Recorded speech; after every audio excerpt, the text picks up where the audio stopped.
بسم الله الرحمن الرحيم. إلهي فلقي إلا محمد بركدي عوا أو تاريخ تاي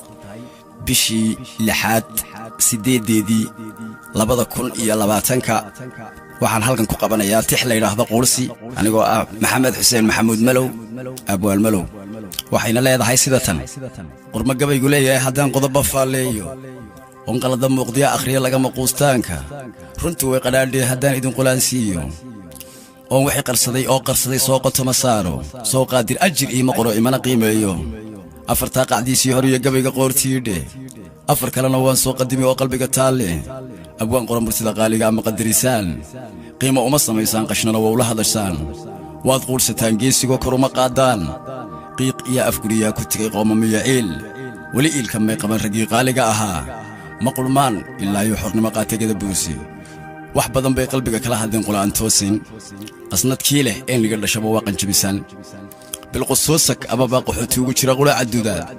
badan baad qumbulo dumariya gabayga qiimeyn geestirna qorigii marida qumaca weyna qanac bay ragii taagayeen qorayay suugaanta